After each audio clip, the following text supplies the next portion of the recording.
dictamen. Me parece que en este periodo simple y sencillamente ya no estamos en posibilidades de sacar esta discusión por los tiempos que se tienen que cumplir cuando se trata de una reforma constitucional.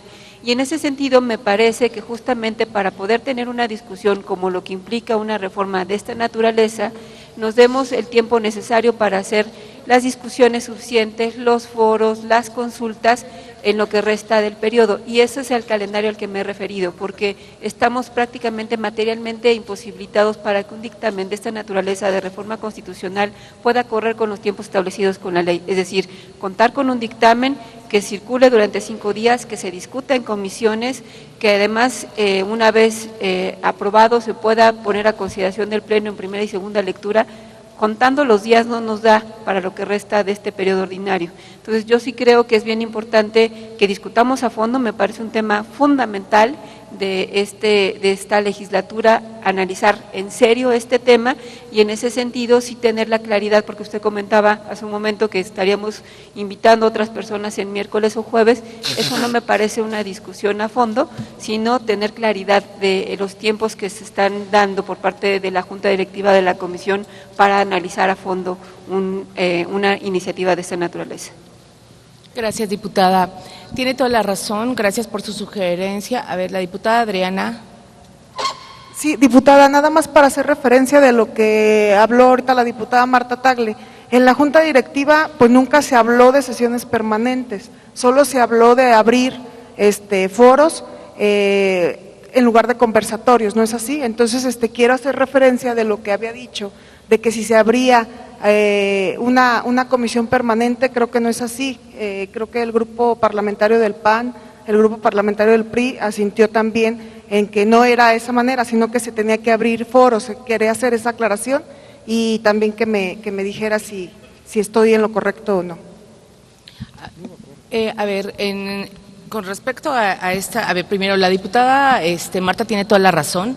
El tema es que nosotros decidimos justo comenzar este día, por eso la cita tan temprano, porque ya habíamos previsto, diputada Adriana recordará, que en efecto ya íbamos a recibir hoy incluso a personalidades que pudieran hacernos referencia. Hoy, por ejemplo, viene también la proponente de la iniciativa, que creo que es importante iniciar con ese primer piso, y hemos invitado, insisto, también hoy al representante de Naciones Unidas, justo porque él trae una carta fundamental que nos va a dar la pauta con respecto a este gran tema que ha causado alguna inquietud con respecto a la implementación de la Guardia Nacional, y que él trae una aportación muy buena, muy pertinente para iniciar con los trabajos.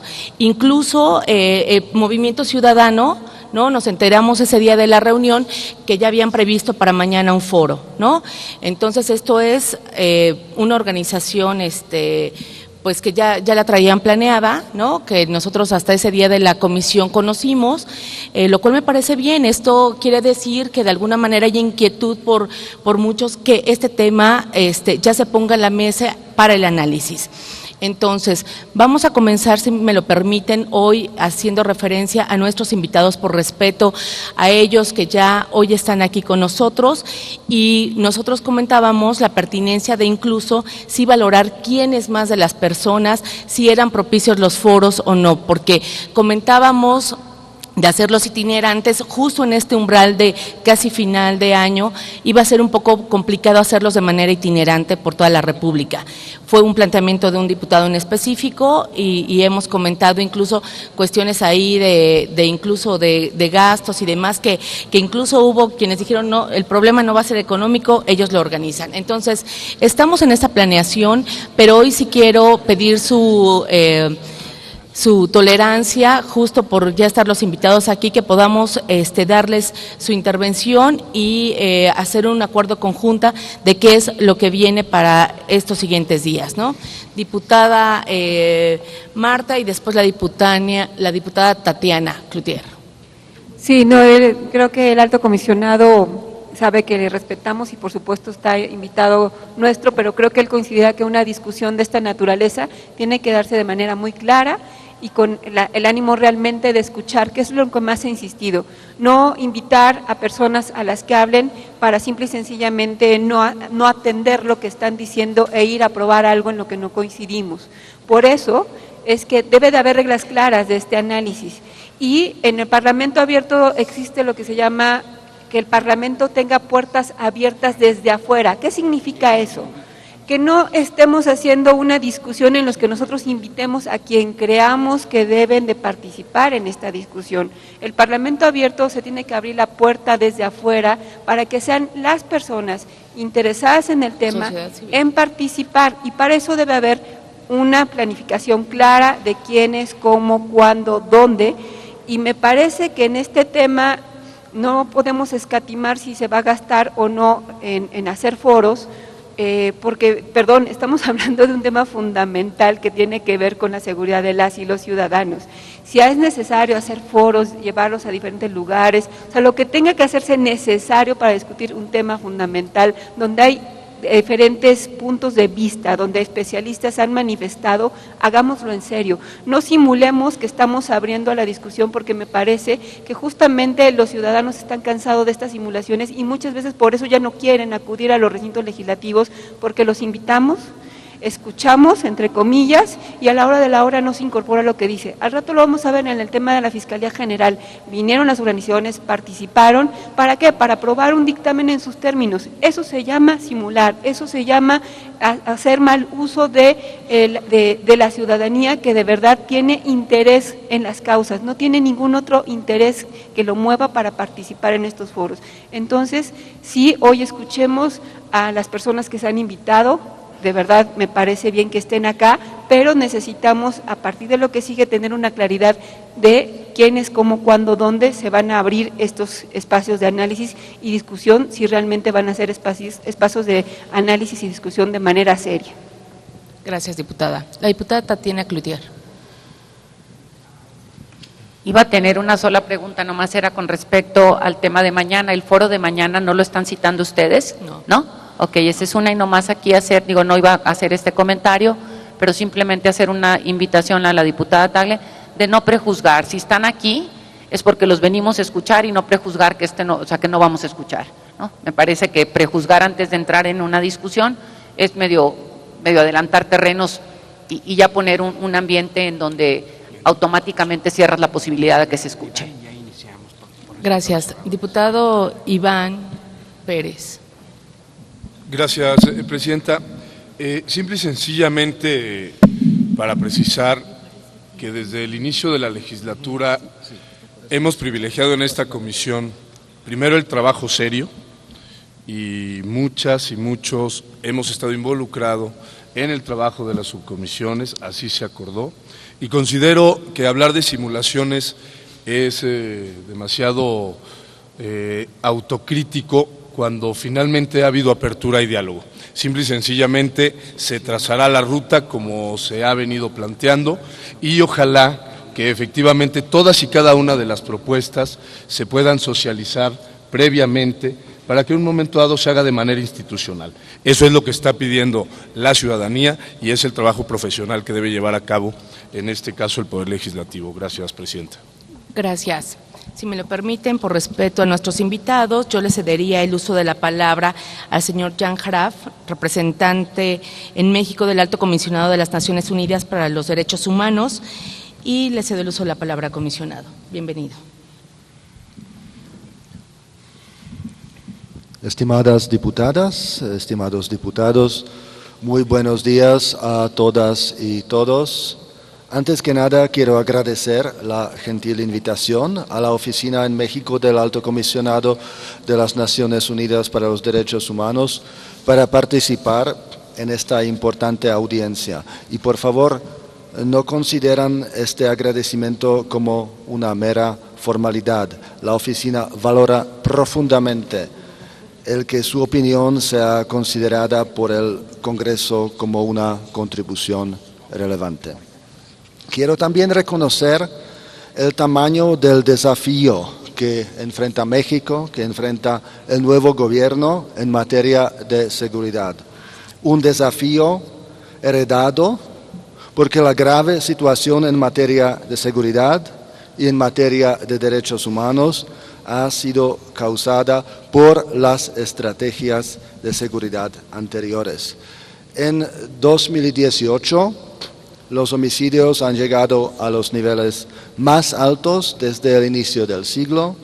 El crimen organizado ha infiltrado a muchas autoridades públicas y los indicadores en materia de derechos humanos son igualmente preocupantes. Desde 2006, el número de casos de desaparición, tortura, ejecución extrajudicial, detención arbitraria, violencia en contra de periodistas y defensores, desplazamiento interno, todos estos indicadores se dispararon y el país tiene hoy por hoy la cifra abrumadora de más que 38.000 personas desaparecidas oficialmente registradas. Tiene centenares de fosas clandestinas. Es este el tamaño del desafío que enfrentan las nuevas autoridades federales. Y como Oficina del Alto Comisionado para los Derechos Humanos queremos ser útiles, queremos ser constructivos, queremos contribuir creativamente a la salida de esta crisis. ¿Cómo podemos contribuir? Nuestra oficina tiene a nivel global, entonces en el mundo entero, y en el mismo México, el conocimiento de los impactos de varios de los modelos en política de seguridad en la realización de los derechos humanos, o para ser más precisos, de sus impactos en la generación de contextos que inhiben o auspician la comisión de violaciones a los derechos humanos. Y esta es nuestra prioridad, favorecer un paradigma de política de seguridad que proteja a la población y garantice el respeto a los derechos humanos. El concepto de derechos humanos no debe ser solo una figura retórica, sino algo de importancia tangible. Ayer, 10 de diciembre, hemos conmemorado el 70 aniversario de la Declaración Universal de los Derechos Humanos. Y en el contexto de las políticas de seguridad y del uso de fuerza, tenemos que hacer una pausa y reflexionar sobre algunos de los derechos más fundamentales, del derecho a la vida, a la libertad y a la seguridad, artículo 3 de la Declaración, del derecho de no ser sometido a la tortura o penas o tratos crueles, inhumanos o degradantes, artículo 5, el derecho de no ser arbitrariamente detenido, preso ni desterrado, artículo 9. Esto es de aquellos derechos que nos liberan del temor, al que hace referencia el mismo texto de la Declaración. Y desde esta perspectiva, el cambio de paradigma de seguridad prometido por el actual presidente de la República en su campaña electoral significó para nosotros una fuente de esperanza. Queremos que conserve este significado. Por eso destaco que coincidimos con varios cambios de enfoque contenidos en su estrategia de seguridad. Es decir, la oficina coincide plenamente con la intención de materializar la paz y superar la lógica de guerra, transitar hacia un enfoque de regulación menos represivo en materia de política de drogas. Coincidimos con la intención de combatir la corrupción y con la intención de priorizar la prevención a través de programas sociales para los jóvenes y sobre todo reducir la desigualdad socioeconómica, que es una de las principales causas de la inseguridad y de la destrucción del tejido social en México. Entonces, nuestra preocupación fundamental con la nueva estrategia y su traducción normativa, más aún constitucional, se refiere al asunto de la redefinición y alcances de la Guardia Nacional. Señoras y señores, en su discurso del 70 aniversario sobre la Declaración Universal, el pasado martes, nuestra alta comisionada para los derechos humanos, Michelle Bachelet, expresó su preocupación general a nivel global, no refiriéndose específicamente a México, Su preocupación por la creciente utilización de las Fuerzas Armadas para enfrentar el crimen. De hecho, a lo largo de los años, esta oficina ha sido consistente en manifestar su preocupación sobre la militarización de la seguridad pública a nivel global y en el contexto de México. Ya en 2008, a poco más de un año de instaurarse el actual modelo de seguridad, la entonces alta comisionada Louise Arbour advirtió que la decisión del presidente Felipe Calderón de enviar a las Fuerzas Armadas a combatir a la delincuencia podría resultar muy problemática en términos de derechos humanos, porque el entrenamiento y la filosofía de los militares, basada en el combate del enemigo, no son idóneos para la prevención y persecución del crimen. Años después, sus dos sucesores, Navi Pillay y Zeid al-Hussein, reiteraron estas advertencias. Y de igual forma han externado su preocupación otros organismos internacionales de derechos humanos, tanto de Naciones Unidas, los comités, los procedimientos especiales del Consejo de Derechos Humanos, como del sistema interamericano. Y sus preocupaciones no solo están basadas en discusiones teóricas y en la evidencia empírica derivada de las experiencias de muchos otros países, sino también de las experiencias del propio México.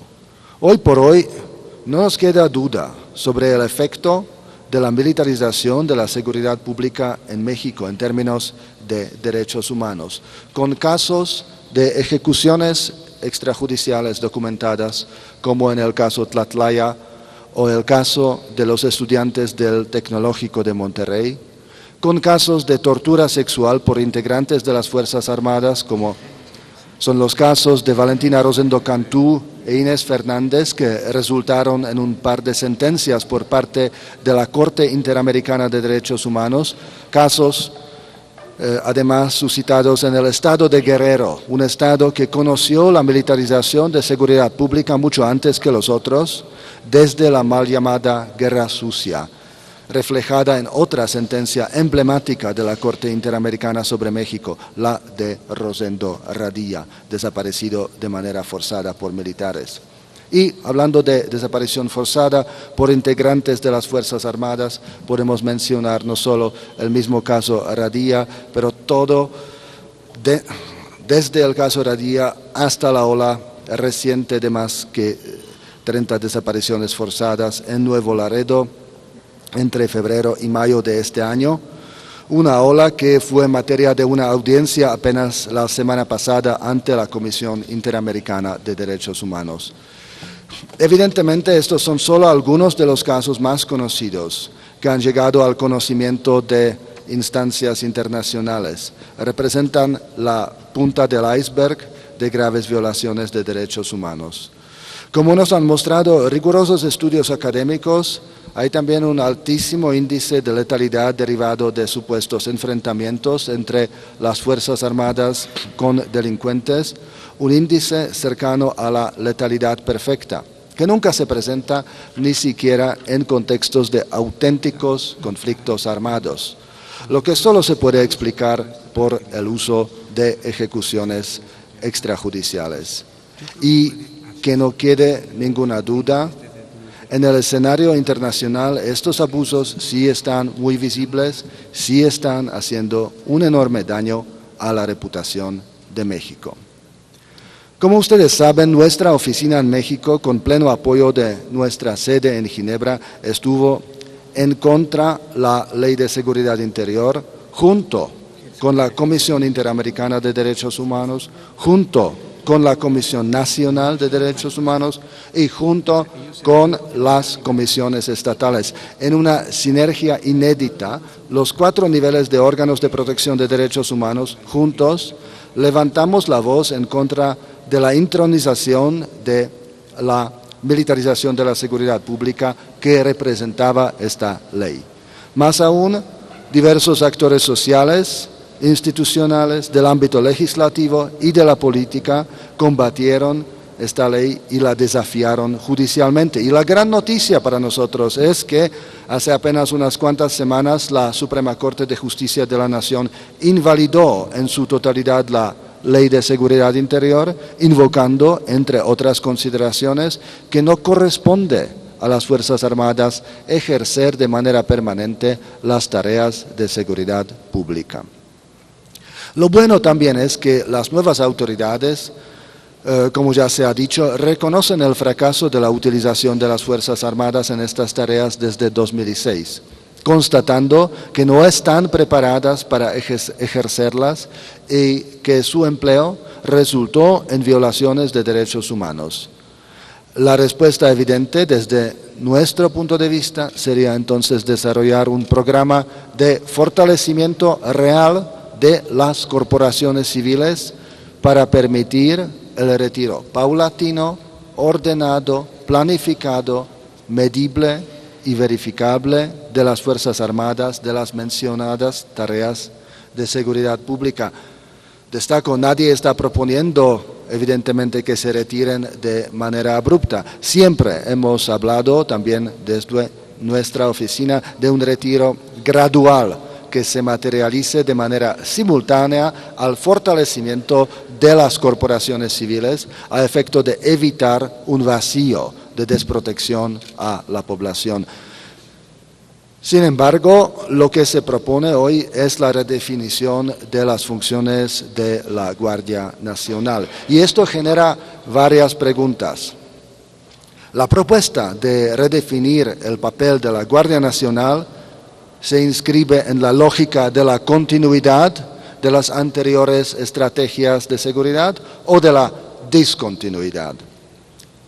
La Guardia Nacional, tal como se propone, constituiría una extensión del uso del paradigma militar en la seguridad pública y, de ser así, ¿cómo se podría justificar dados los resultados decepcionantes de la utilización de las Fuerzas Armadas hasta la fecha? ¿Cuáles serían las garantías de que el resultado será distinto? ¿Cómo se garantizará, en otras palabras, que la Guardia Nacional proveerá seguridad y, sobre todo, no seguirá cometiendo las graves violaciones a los derechos humanos?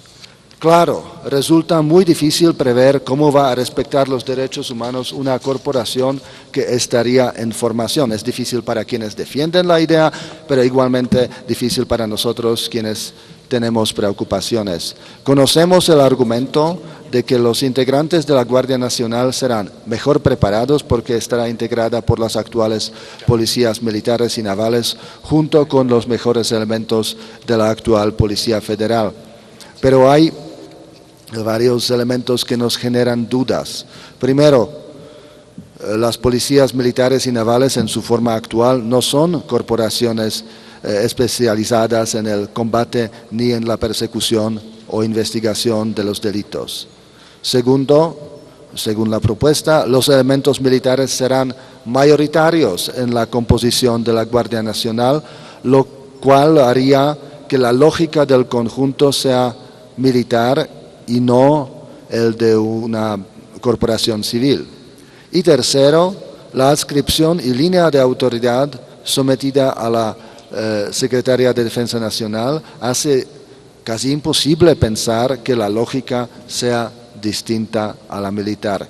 Y tampoco nos convence, tengo que admitir, el argumento que sostiene que si las Fuerzas Armadas han cometido violaciones en el pasado, no fue por culpa de ellas, sino de las autoridades civiles que les han instruido de cometerlas. Claro, sí, fue una decisión de las autoridades civiles el enviar a las Fuerzas Armadas a desarrollar tareas que no les correspondían, eso sí, y por ello son corresponsables. Sin embargo, por un lado, en materia de derechos humanos, el recibir una orden de cometer una violación de derechos humanos no es una excusa, ni exime de responsabilidad a quien la comete. Además, en casos de varias violaciones de derechos humanos cometidas en México por los integrantes de las Fuerzas Armadas es poco probable que sean todas el resultado de órdenes directas de autoridades civiles y más bien se pueden considerar como resultados de la lógica militar como tal, de la falta de capacitación de los militares, del abuso del poder, de la impunidad y de la falta de rendición de cuentas. Además de los riesgos derivados de la continua actuación de las Fuerzas Armadas en tareas que no les corresponden, hay también otro riesgo sistémico para el futuro funcionamiento de las corporaciones civiles. Si la Policía Federal o sus mejores elementos se integran en la nueva Guardia Nacional, ¿qué quedará de los esfuerzos de tantos años por crear una corporación civil nacional? Esfuerzos ciertamente no contundentes, pero tampoco totalmente descartables. ¿De qué alternativa en materia de seguridad del orden civil dispondrá el Estado mexicano ante un eventual descalabro en la estrategia de seguridad que se pretende instaurar de corte militarizado? Aunque me parece no muy convincente la caracterización de los policías federales como malos y de los militares como buenos, no quiero defender a la Policía Federal en su forma actual, pero sí tenemos que compartir con el Honorable Congreso nuestra preocupación que una decisión de reemplazar la Corporación Federal Civil por una nueva corporación de carácter militar, además a través de un cambio constitucional, podría ser irreversible. En verdad, México, este gran país, quiere decidir, sin pensar en la perspectiva de mediano y largo plazo, que la seguridad pública será tarea de un cuerpo de carácter mayoritariamente militarizado, abandonar la posibilidad de que sea una corporación civil, que nunca más tendrá una corporación policíaca federal digna de este nombre y de naturaleza civil para cumplir con estas tareas.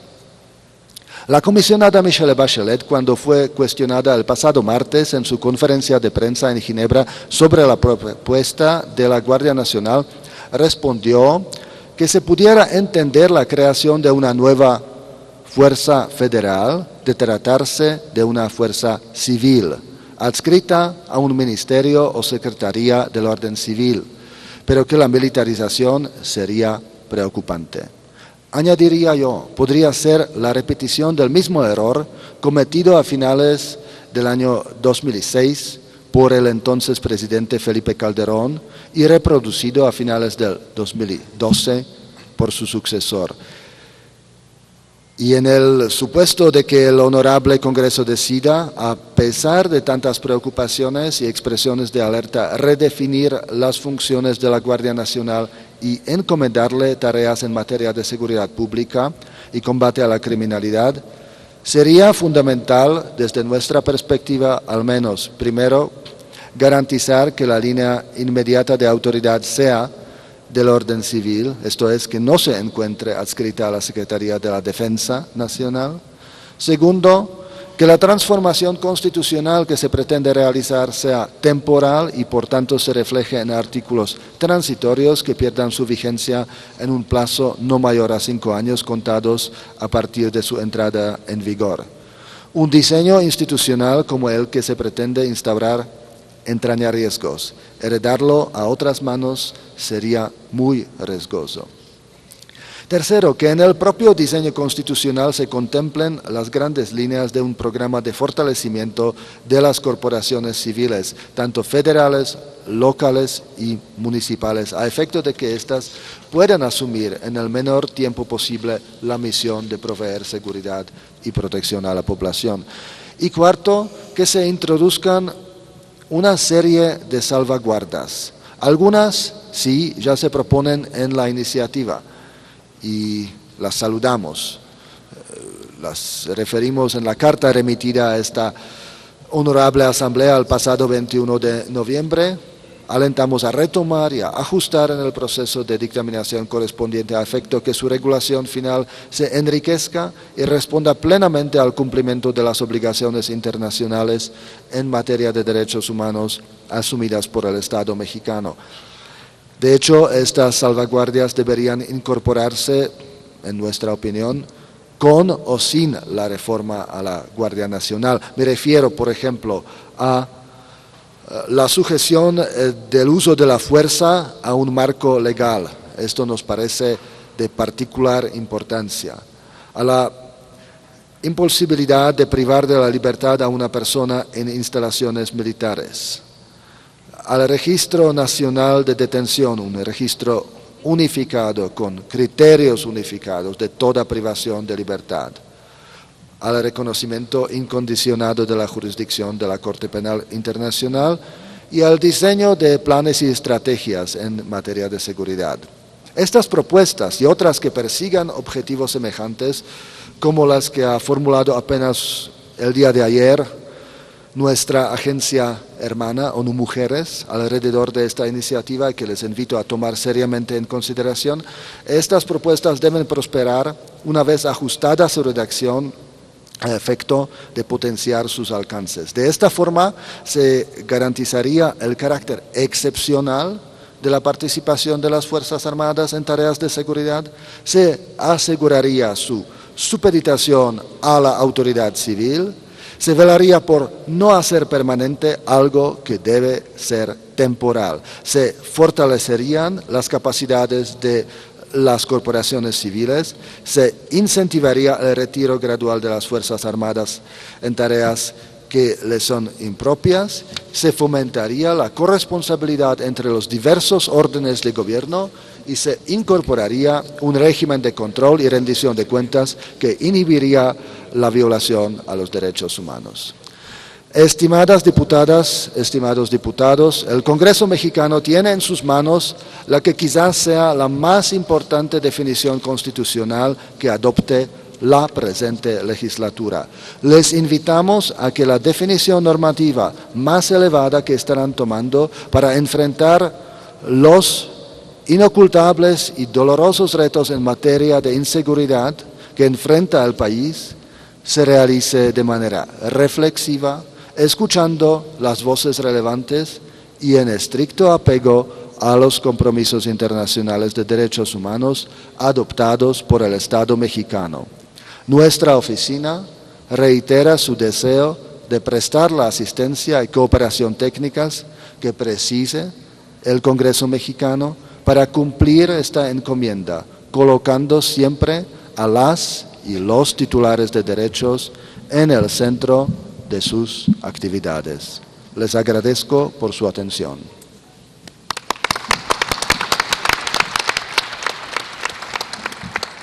Muchas gracias, señor Janjara, por su disponibilidad, y se abre un espacio de preguntas y respuestas. Haríamos, diputado Javier Salinas.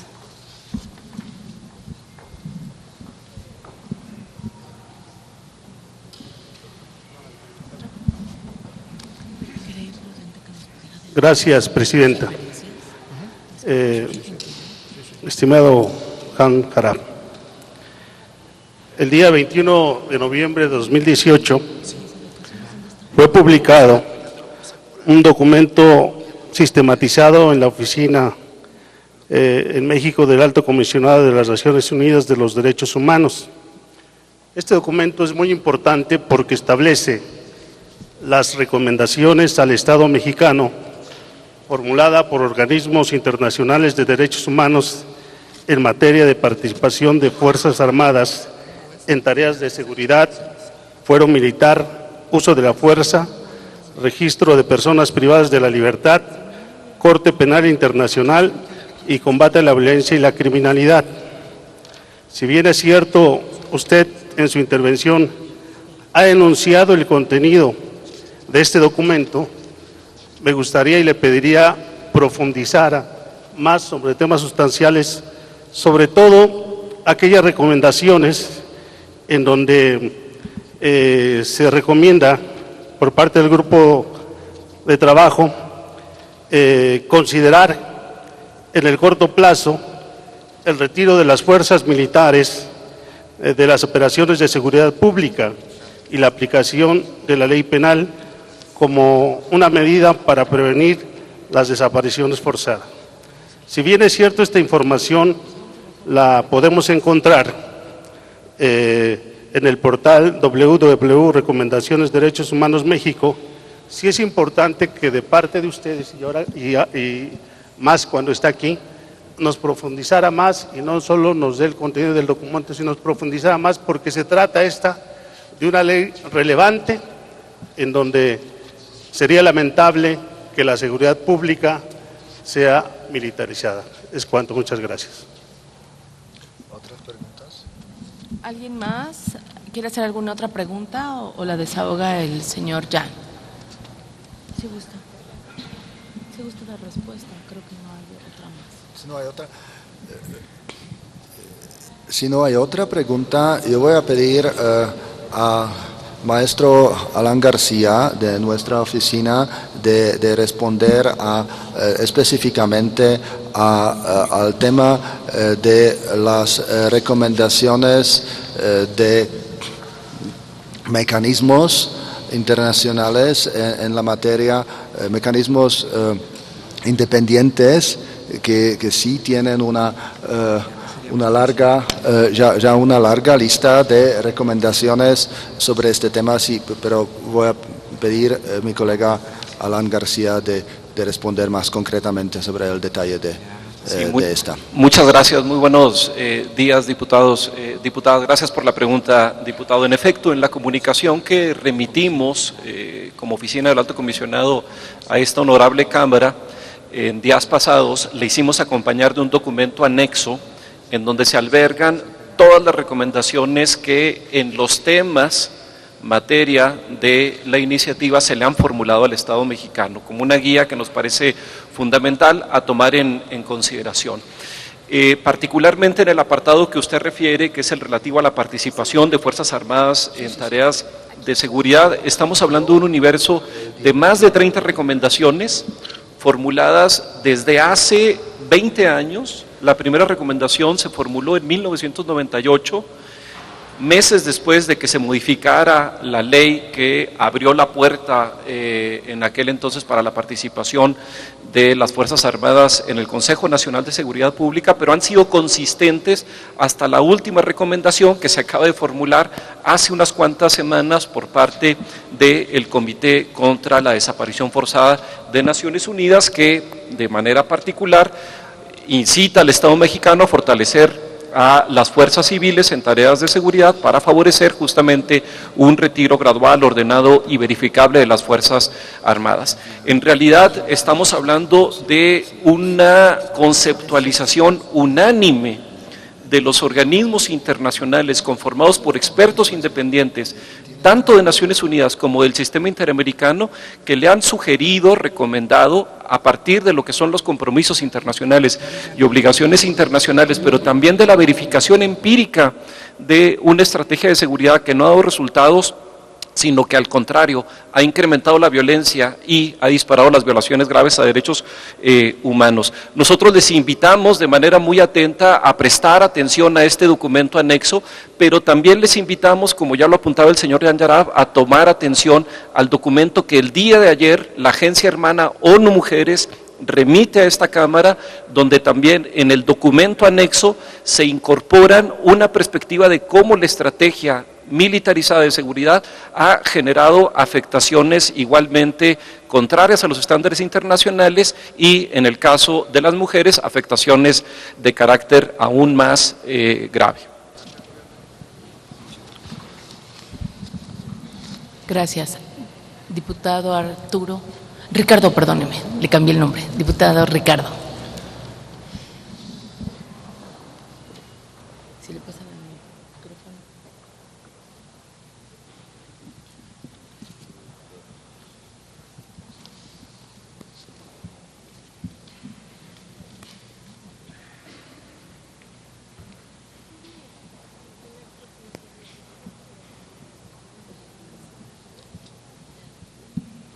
Muy buenos días a todos y a todos.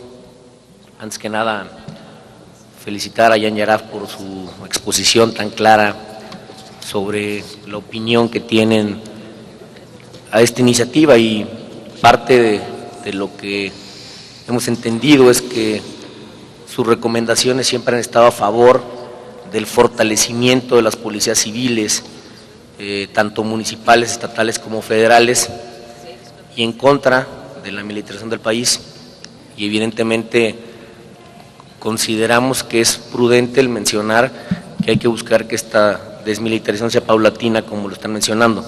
La pregunta concreta sería, ¿usted cree que esta iniciativa da condiciones para fortalecer las policías civiles o simplemente busca militarizar aún más nuestro país? La diputada Paola Tenorio.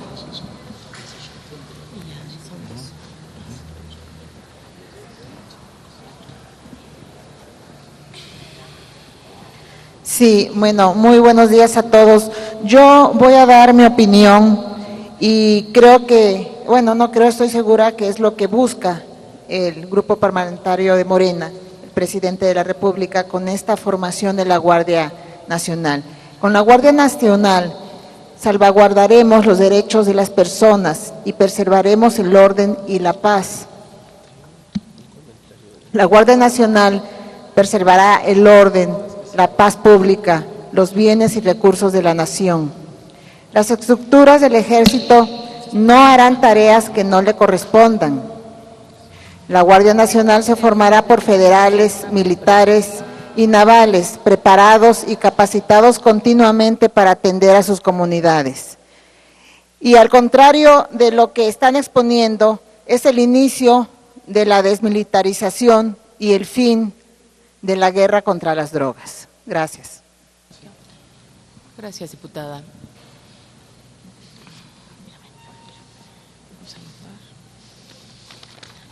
Hay otra sugerencia del diputado Edgar Guzmán.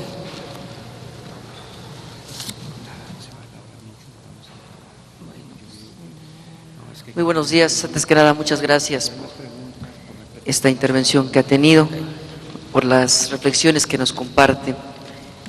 Yo quiero hacer un comentario y una pregunta. El comentario versa sobre la reciente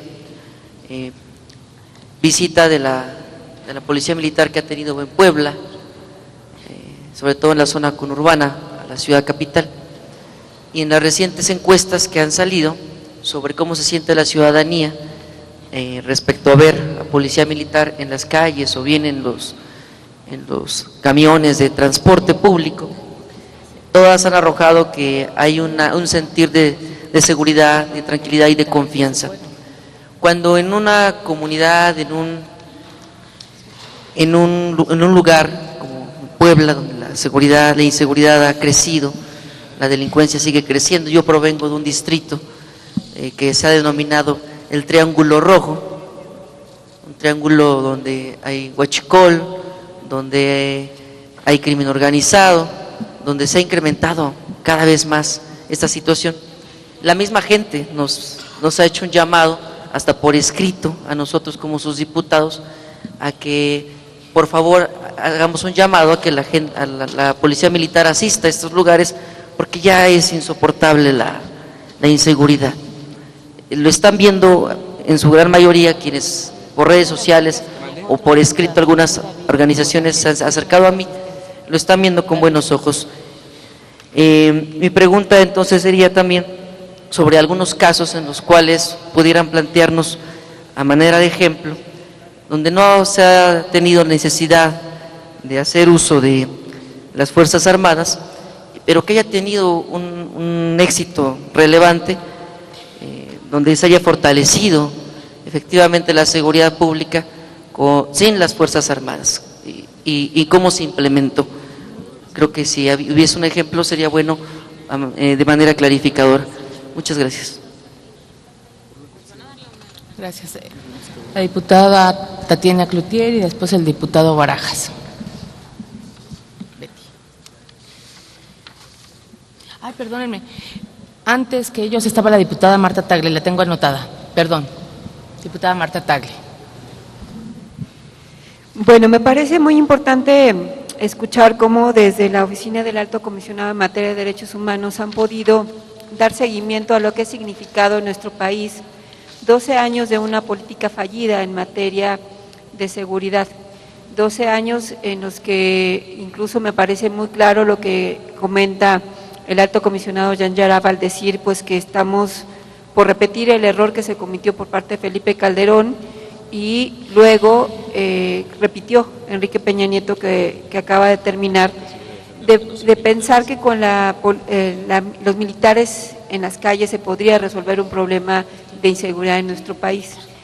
Sin duda, el tema de la inseguridad y los niveles que ha alcanzado en estos últimos años es muy alarmante, y desde la sociedad civil y desde la ciudadanía exigen que este tema sea atendido y resuelto. Pero lo que ha quedado en evidencia durante estos 12 últimos años es que en lugar de disminuir el problema de inseguridad y violencia en nuestro país, se ha incrementado. O sea, el apostar a la presencia de policías militares en las calles no ha abonado durante estos 12 últimos años a que se garantice la seguridad de las personas. Por el contrario, y tenemos muchas situaciones en materia de violación a derechos humanos que me parece además que también arriesgamos a las propias Fuerzas Armadas al seguirlos poniendo en este tema del combate a la delincuencia, que no es su función para la cual existen las Fuerzas Armadas en todo el mundo, es precisamente en situaciones de guerra y no para situaciones de combate al crimen y a la delincuencia como pretendemos. En ese sentido, me parece también muy relevante lo que comenta el alto comisionado, en el sentido de que la propuesta desde diferentes espacios de la sociedad civil es no dejar de reconocer la necesidad de que en ciertos lugares y en ciertas zonas continúe la presencia militar, pero y sobre todo después de lo que resolvió la Corte, pero de que también se promueva un retiro gradual de estas fuerzas, lo que no está buscando esta iniciativa. Esta iniciativa está buscando integrar policías militares, que además lo dice claramente, dice: los miembros de la Policía Militar y Naval que sean asignados a la Guardia Nacional conservarán sus rangos, así como las prestaciones conferidas a su nivel jerárquico y de mando. Y por otra parte, habla de que los miembros de la Policía Militar y Naval adscrita a la Guardia Nacional quedan exceptuados de la prohibición a la que se refiere el artículo 129 constitucional, es decir, justamente que en tiempo de paz las Fuerzas Armadas no deben actuar en las calles, y los estamos exceptuando, y eso lo dice la iniciativa, o sea, porque me parece que muchas veces solamente leemos las notas que nos preparan y difícilmente nos ponemos a leer artículo por artículo de la iniciativa, y entonces sí estamos apostando a una permanencia de las Fuerzas Armadas en las calles, cuando lo que es desde la Corte, desde lo que estamos escuchando y por parte del alto comisionado, es reconocer la necesidad de que en ciertos lugares haya la presencia militar, pero se garantice una salida gradual. Eso no está considerado, y eso es lo que me parece que tenemos que poner el énfasis en esos temas, sobre todo porque hace 12 años no había mecanismos para decir que eso podía o no funcionar. A 12 años queda clarísimo que esa no ha sido la estrategia correcta, que no ha resuelto el problema de seguridad, que la violencia ha aumentado, y que particularmente en el tema de violencia hacia las mujeres ha habido muchas mayores violaciones, y en ese sentido me permitiría que también consideraran en estas presentaciones que tendremos los próximos días, que se invite a Belén Sanz, que es actualmente la representante de ONU Mujeres, que si bien hizo llegar ya un documento a la Cámara de Diputados, sería muy importante que ONU Mujeres exprese lo que ellos comentan en este estudio con respecto a lo que significa en materia de violaciones a los derechos humanos de las mujeres la presencia del ejército en las calles. Gracias. Gracias, diputada Marta. Tiene el uso de la palabra la diputada Tatiana Cloutier. Digo, a mí nomás quisiera que quedaran algunos puntos para la comisión, que es la que tendrá que redactar al final del día el dictamen. A mí me mortifica que en algunos artículos, como el 16 y el 21, se incluye tanto la seguridad pública como la seguridad privada, y reitero que el artículo 129 constitucional habla que en tiempo de paz no puede ocuparse las Fuerzas Armadas de la seguridad. Entonces, nomás valdría la pena atender eso. La otra parte que creo fundamental es el tema que tiene que ver con el mando. No podemos estar en un mando militarizado en un país que es democrático. Esto tendría que ser, o sería una contradicción propiamente, y tendríamos que tener en el mando un civil o un mando mixto como en otros lugares del mundo está. Y sí me preocupa a veces que pensemos que porque la gente sí tenemos una situación de crisis enorme, el desastre que nos han dejado los gobiernos anteriores, sí muestra una crisis, y así lo habló el comisionado. Sin embargo, creo que no estamos escuchando que han estado hablando de ir desmilitarizando, no sacar a los militares de una, y ir preparando a las policías locales y estatales, lo cual es fundamental. Sin embargo, si ponemos nomás a los militares y no preparamos lo demás, pues los militares nunca se habrán de ir a su casa. Y si los militares fallan, la pregunta es, ¿dónde quedamos como país? ¿Quién se hará cargo de qué? Entonces creo muy delicado este punto. También me parece fundamental el artículo 76, en donde no es posible que le estuviésemos queriendo quitar al Senado facultades cuando tendremos que tener pesos y contrapesos para que no sea una autoridad la única que decida qué es y cuándo se utilizan las Fuerzas Armadas. Me parece fundamental, no podemos por ningún motivo eliminar las facultades del artículo 76 porque creo que juega un papel fundamental. Lo dejo aquí en la mesa y creo que habrá, algunos detalles más que habremos de tener que compartir con ustedes, pero no porque la gente diga no funciona la policía municipal, no funciona la policía estatal, vamos a militarizar por decreto constitucional, por llamarlo de alguna manera, al país. Son dos tareas y tenemos que cuidar lo que ya fracasó. No se puede repetir lo mismo que ya nos mostró que no ha funcionado. Gracias, diputada. El diputado Esteban Barajas.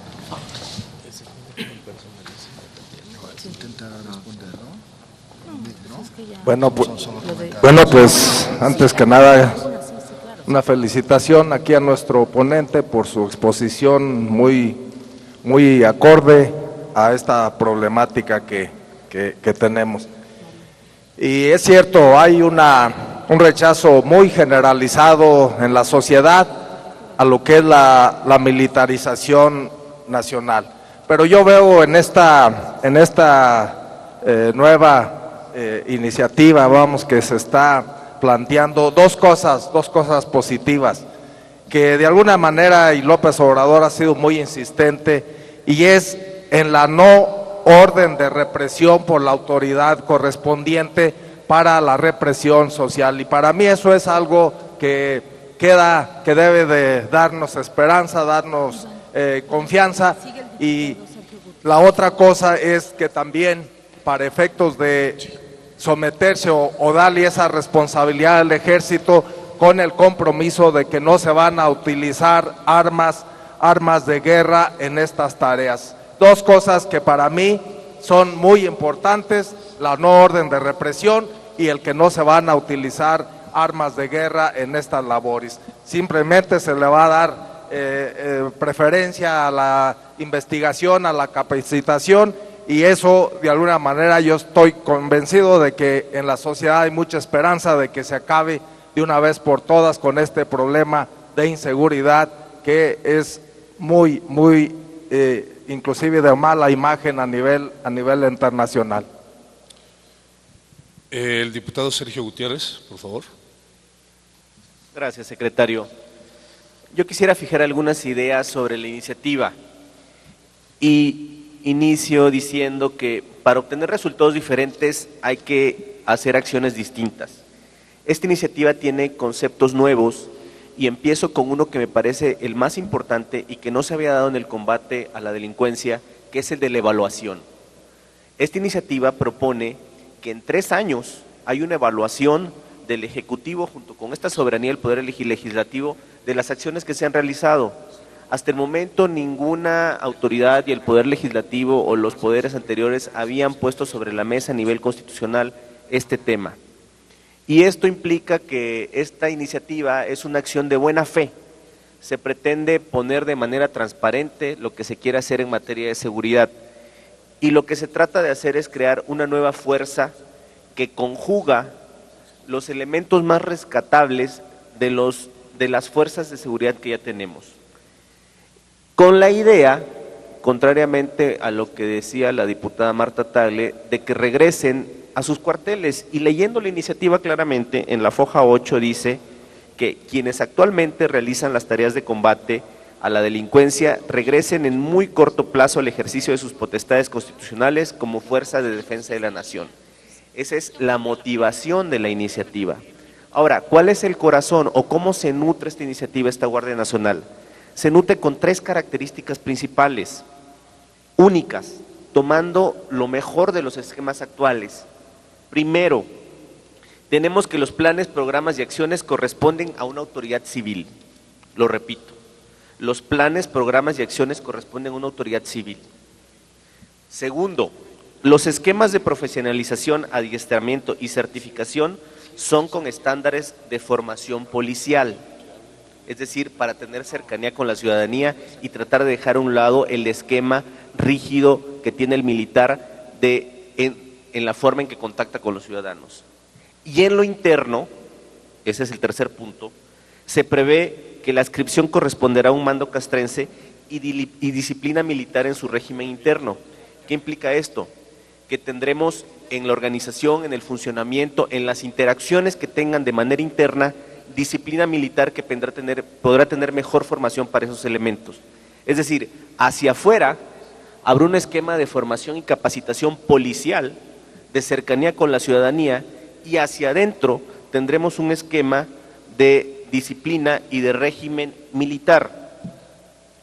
Se separa tajantemente el fuero militar, que prohíbe que las personas no puedan ser trasladadas a instalaciones militares, y en el caso de la comisión de algún delito se hace una distinción muy clara para que, si se trata de delitos que se vinculen con ciudadanos, estos sean juzgados por fueros civiles, que ha sido una exigencia muy larga en el tiempo en que los militares han estado a cargo de la seguridad pública. Pero en lo interno, si se comete algún delito, estos integrantes de la Guardia Nacional serán juzgados por el fuero militar. En síntesis, yo creo que es un buen inicio, para iniciar el plan de seguridad, y como lo ha dicho el presidente, esta iniciativa solo corresponde al 20% del Plan Nacional de Seguridad. El 80% corresponde a atacar a las causas que han generado las condiciones tan graves de inseguridad que tenemos en el país. Eso yo quisiera que se lo llevara, que este esquema está más enfocado a una parte de atacar las raíces del problema, rescatar a los jóvenes, ayudar a generar empleo, combatir la pobreza como parte de un esquema de combate a la delincuencia. Entonces, vislumbremos esta iniciativa como una pequeña parte de la estrategia global que tiene el nuevo gobierno. No lo es todo, es una parte muy importante, pero es una parte que le pedimos que sea valorada en esa dimensión. Gracias. Gracias. De nuevo la diputada Tatiana Cloutier.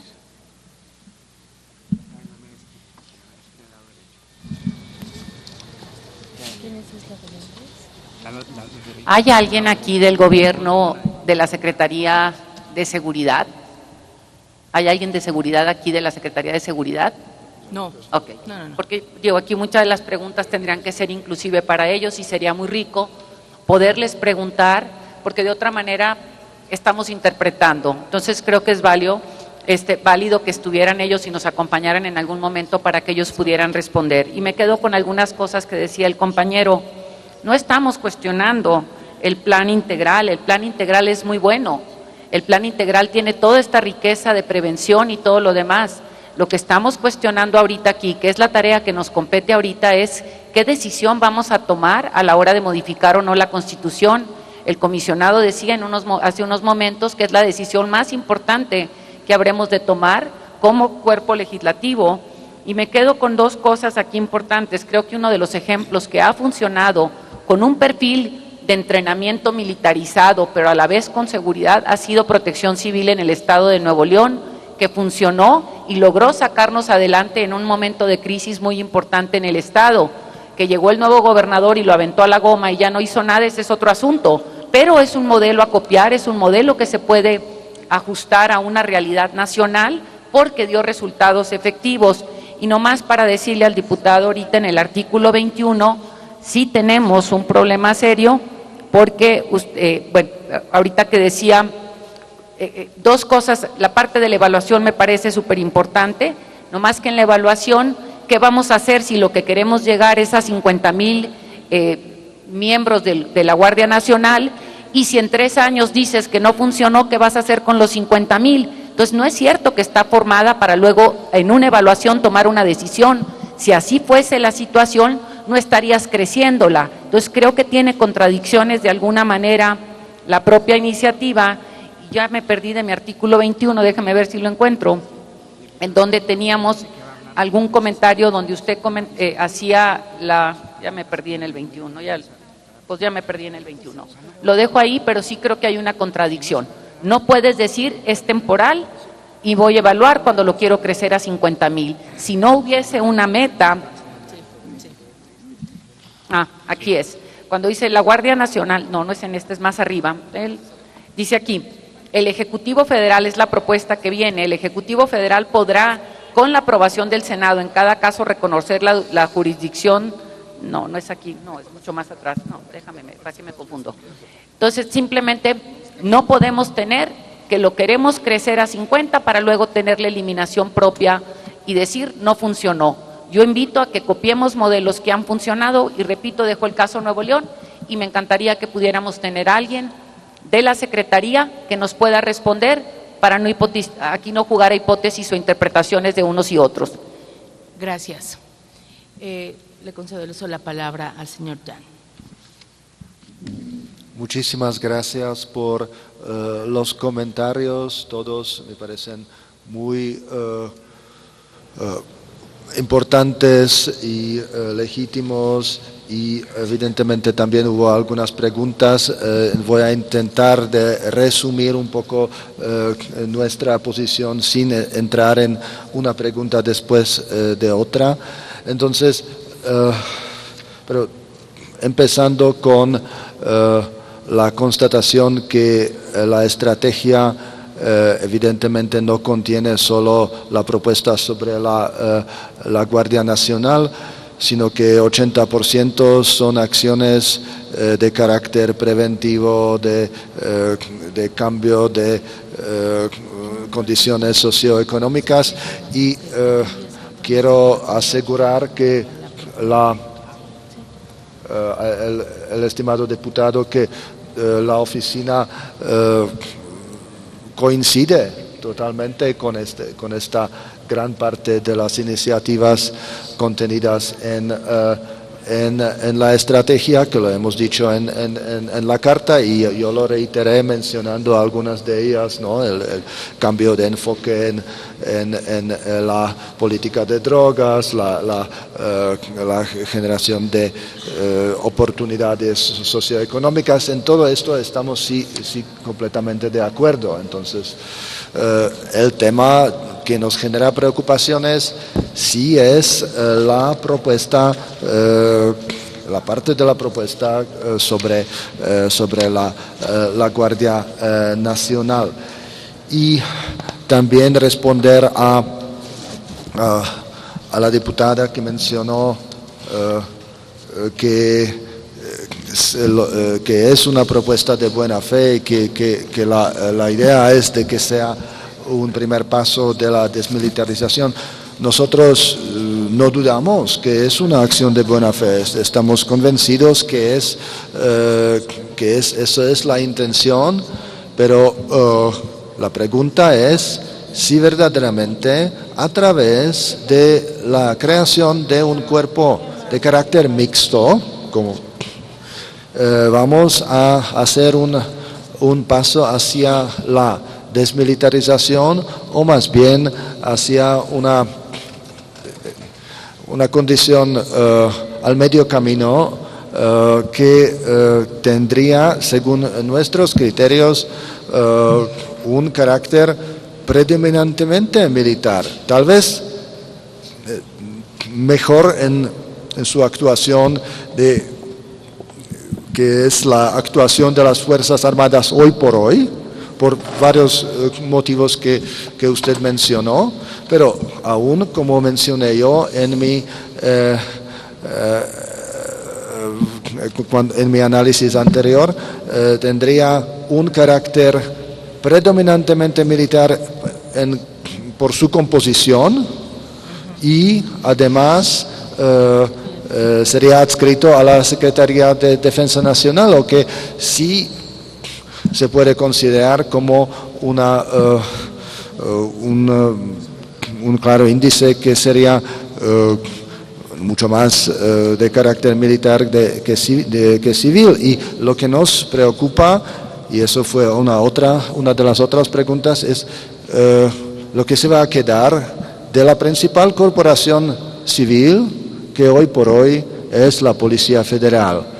Si se dice como argumento a favor de creación de esta reforma de Guardia Nacional que se está tomando lo mejor tanto de las policías militares como de la Policía Federal, entonces, ¿qué se va a quedar de la Policía Federal como una corporación civil? ¿Qué futuro tendrá la Policía Federal como una corporación civil? Y en esto me parece que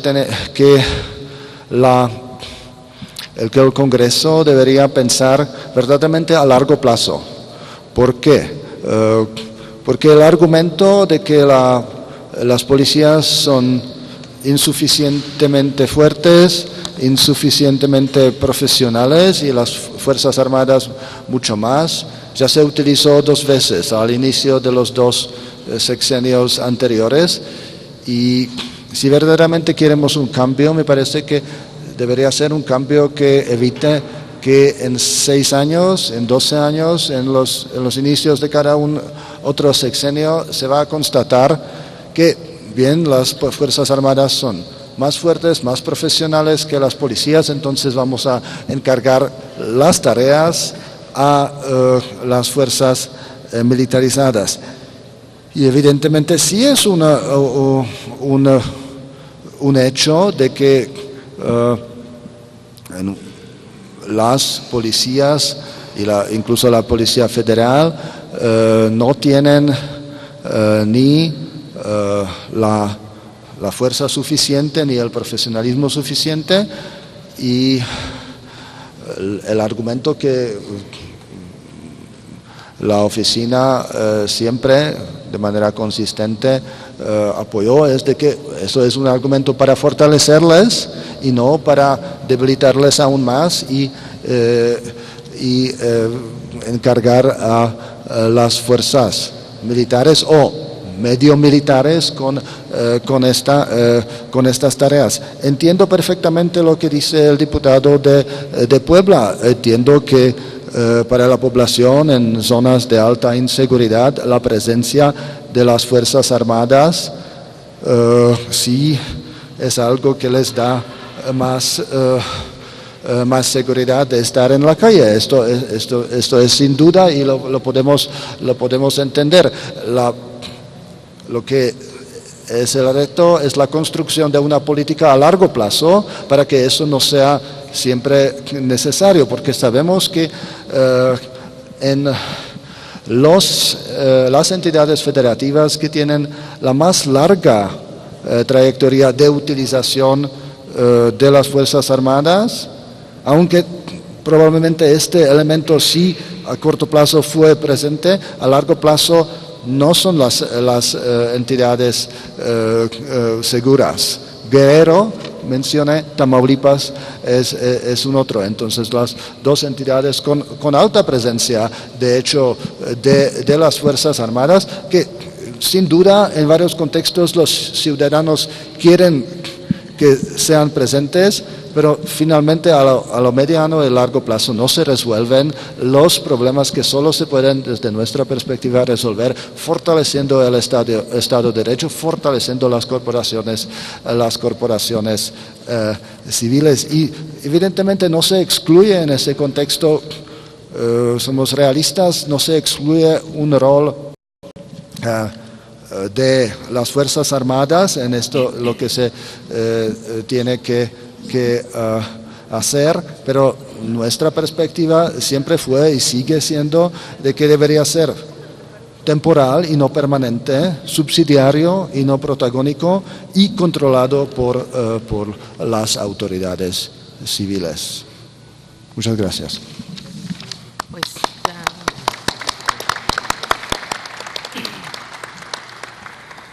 muchas gracias, señor Jan Graf.